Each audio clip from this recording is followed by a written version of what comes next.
بسم اللہ الرحمن الرحیم۔ السلام علیکم ورحمۃ اللہ وبرکاتہ۔ خوبصورت زندگی کی تعمیر دعاؤں پر ہوتی ہے۔ دل کی گہرائیوں سے دعا ہے کہ خوبصورت زندگی ہمیشہ آپ کا نصیب رہے۔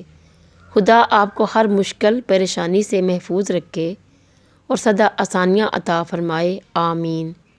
ہر صبح سلام دعا کرنا صرف پیغام نہیں ہوتا، اس کا مطلب ہے کہ آپ کو دل سے یاد کرتے ہوئے آپ کو ہر صبح رب ذوالجلال کی سلامتی دی جاتی ہے۔ رب ذوالجلال آپ کو، آپ کے گھر والوں کو، آپ کے دوست احباب سب کو اپنے حفظ و امان میں رکھے اور اپنے کرم سے نوازے۔ ہم سب مسلمانوں کی پریشانیوں کو دور فرمائے اور سب کو اپنے گھر کا دیدار نصیب فرمائے، آمین۔ جب کوئی تمہیں بے وجہ رلائے تو اپنے آنسو اس یقین کے ساتھ صاف کر لینا کہ زندگی کے کسی موڑ پر وہ تم سے زیادہ روئے گا۔ دنیا میں اخروٹ کے لاکھوں درخت گلہریوں کی وجہ سے اگتے ہیں۔ وہ اس طرح کے گلہریاں درخت سے اخروٹ توڑ کر زمین میں دبا دیتی ہیں اور پھر بھول جاتی ہیں کہ کہاں دبایا تھا۔ نتیجہ یہ ہوتا ہے کہ پھر وہاں سے اخروٹ کا ایک درخت اگتا ہے جس سے خود گلہریوں کو بہت فائدہ ہوتا ہے۔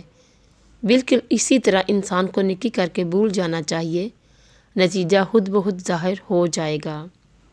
مطلب کے بغیر رابطے میں رہنا ہر کسی کے بس کی بات نہیں ہوتی۔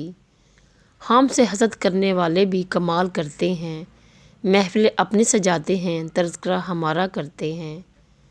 صبر بھی رنگ لاتا ہے اور غصہ بھی، مگر غصے کا رنگ محبت کے ہر رنگ کو نگل جاتا ہے، جبکہ صبر کے رنگوں سے زندگی حسین ہو جاتی ہے۔ اصل ناپاکی تو اندر کی ناپاکی ہے، باقی سب تو آسانی سے دھل جاتا ہے۔ گرد و غبار کی بس ایک ہی قسم ہے جو پاکیزہ پانی سے بھی صاف نہیں ہو پاتی، اور وہ ہے نفرت اور تعصب کے دبے جو روح کو آلودہ کر دیتے ہیں۔ تم ترک دنیا اور روزے رکھنے سے اپنے بدن کا تزکیہ تو حاصل کر سکتے ہو، لیکن قلب کا تزکیہ صرف محبت سے ہی حاصل ہوگا۔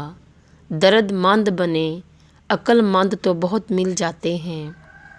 کتنے نادان ہیں وہ لوگ جو اس خیال سے گناہ کرتے ہیں کہ بڑھاپے میں تلافی کر لیں گے۔